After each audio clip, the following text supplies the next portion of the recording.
Great skills again by him. Oh, marvellous goal by Logan. Welcome to the Rangers Journal.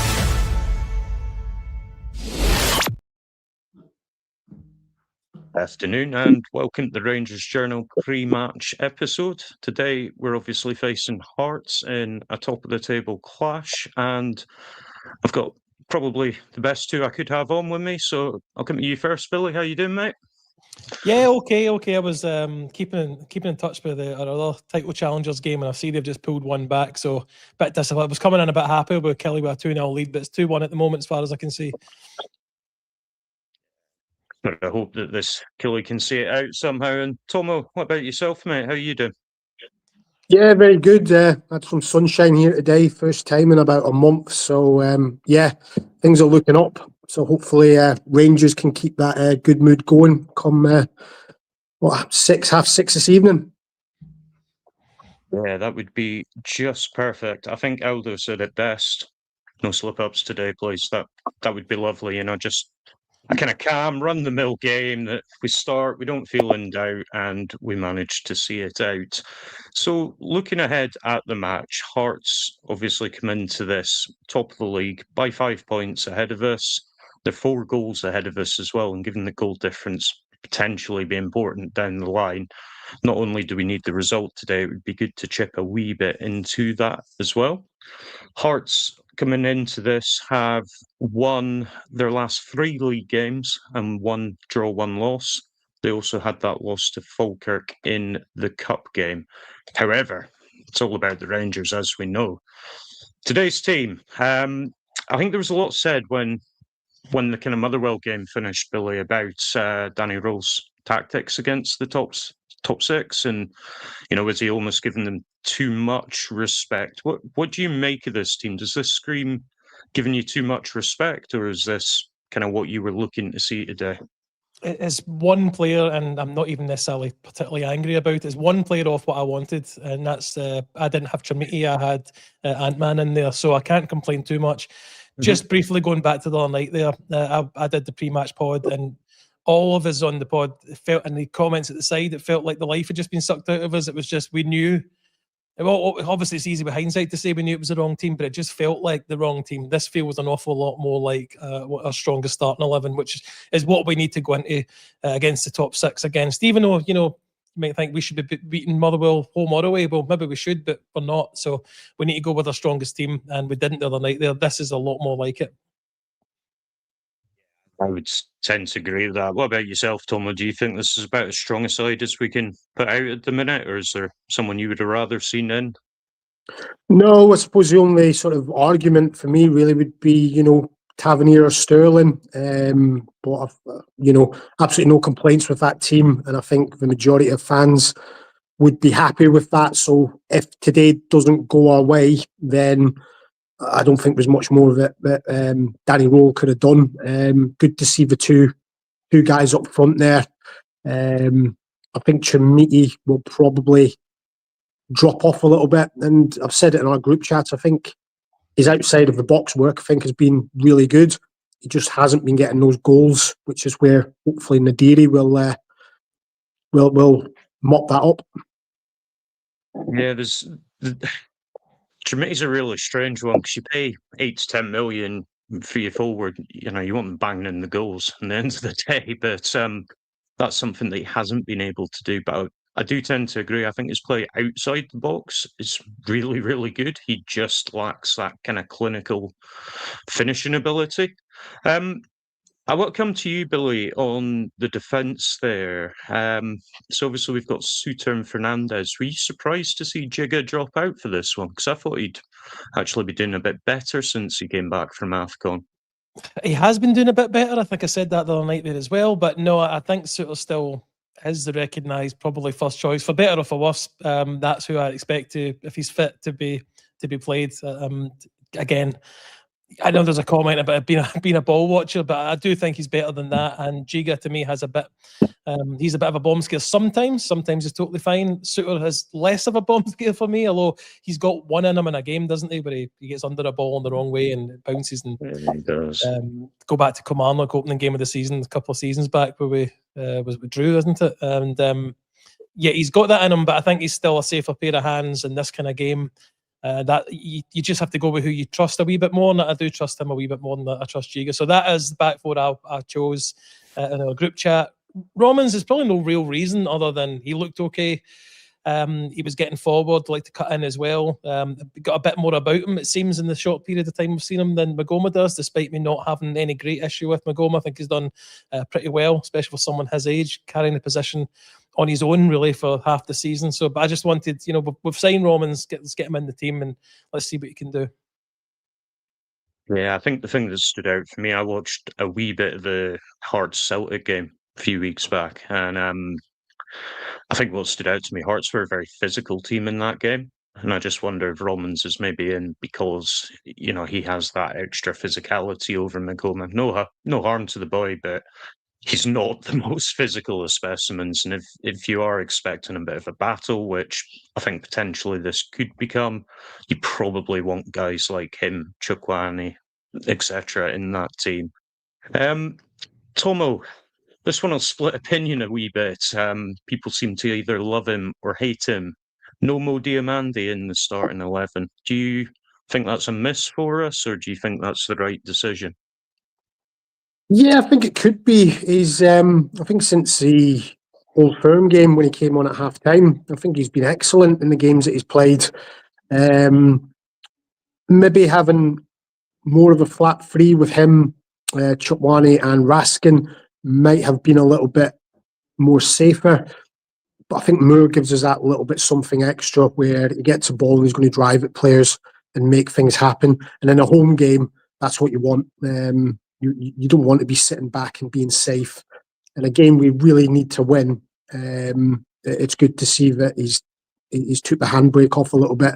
But again, if Diamandi had started, I wouldn't have had any complaints whatsoever.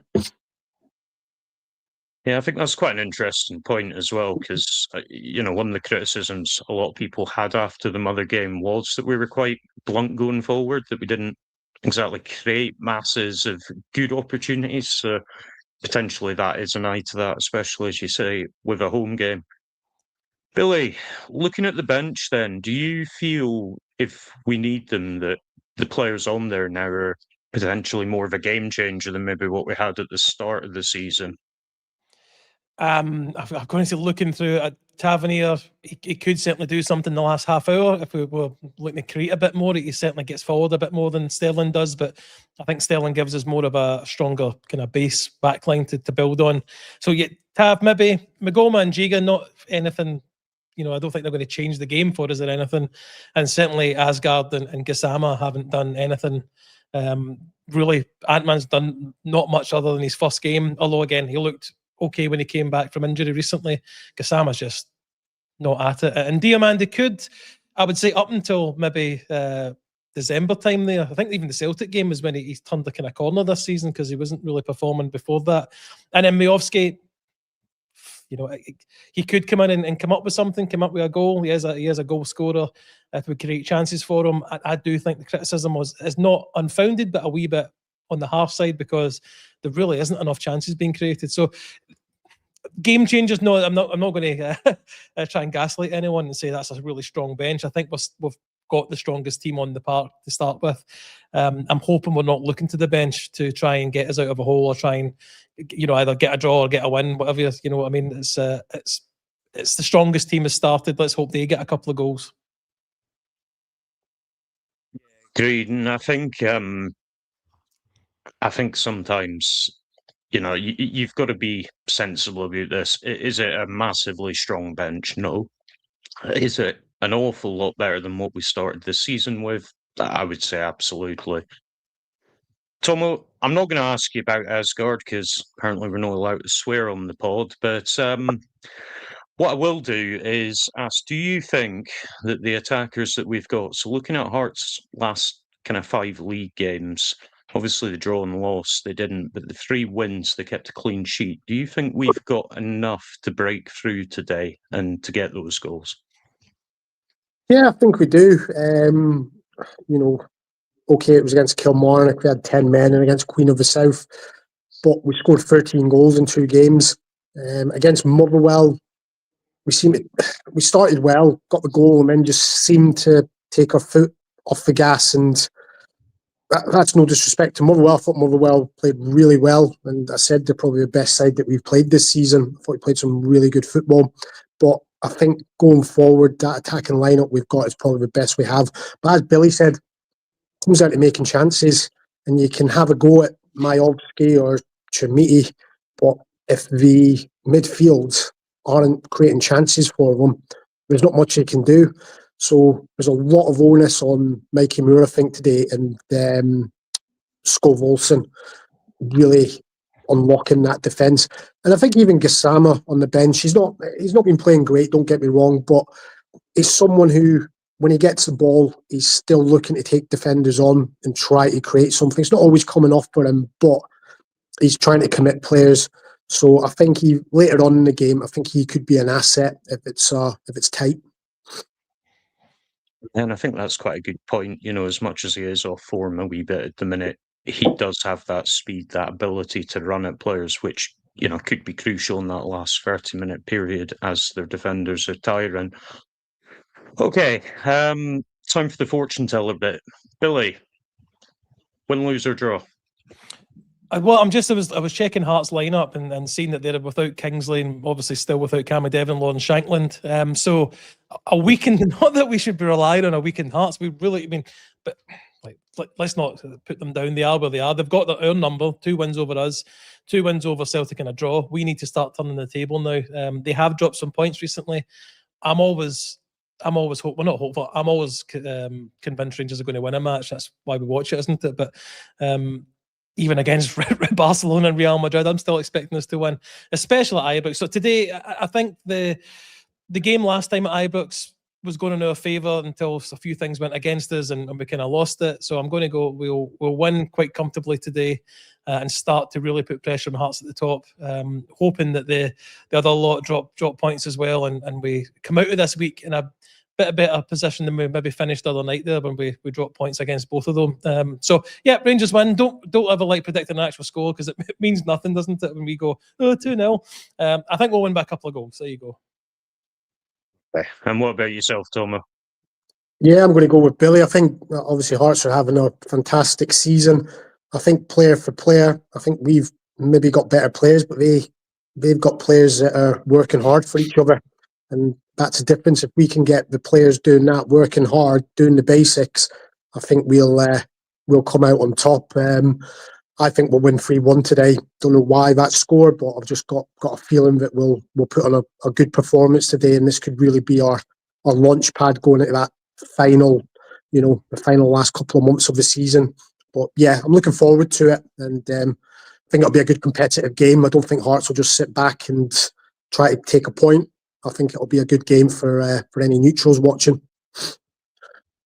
Yeah, that's kind of scary, Tomo, because as we were running through it, I was sitting thinking what I thought. I thought the same, 3-1 for some reason. So maybe it's fate, maybe. Just one last one before we sign off and let everyone get ready for the game then. Billy, I'll come to you first. Do you think this is a title-defining game now, especially after those drop points against Motherwell? I mean, there's lots of twists and turns to go, and I think we're actually going to look at this week in one of the pods the run into the all 3 of these teams have to the split.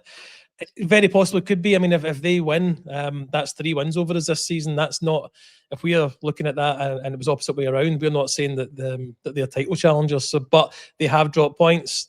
Everything's still close. It's 5 points, can be down to 2 today. So that's 1 game. Again, means everything's in our hand.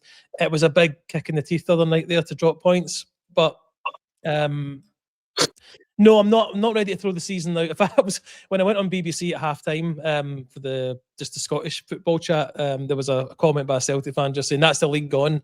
I'm like, it's halftime in a game that you could easily come back in, but apparently the league's gone. We can't be like this. If understand that people get frustrated when we do drop points, but we've came back in a shorter period of time against Hearts this season from 8 points, I believe. So no, it wouldn't be unsurmountable, 8 or 6, but it's certainly put a big dent in it and a big dent in our confidence. But I'm not ready to give up in the season after today either way, mate. That makes sense. And lovely little plug for the midweek pod there. If you haven't already, folks, get your notifications on. You will get an alert as soon as we have that set up, and you'll know exactly when to come and join us to hear about it. Tomo, same question to yourself, mate. Would you call this a season definer, or do you think, even if we lost today, there's still opportunity? I think if we lose, it's not the end of our title bid, but what I would say is it brings into the question of the whole mentality of the squad. If we lose today, that's 3 losses over Hearts in a season, and you've just got to think: is 8 points recoverable? We've shown that near enough is after the disastrous start we had, but the mentality-wise, we then have to go to Tynecastle, probably needing to get a win after the split. So I think it would be very difficult if we lost today. But again, if we won today, it doesn't mean we're going to go on and win the championship. So to answer you, I don't really know, Dave. Good answer, Tomo. Good answer. I think for me, I do think it's important, and I think we're getting to a point where, one of these games is going to be defining. Are we there yet? A bit like you, it's probably questionable.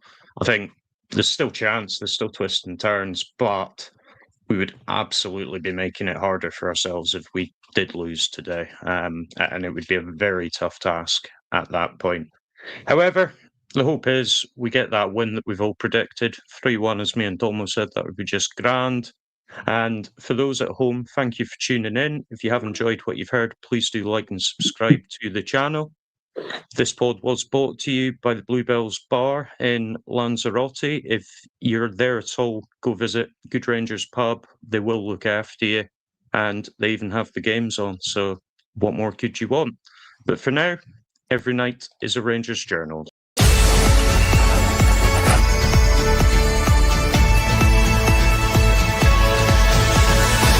Every night is the Rangers Journal.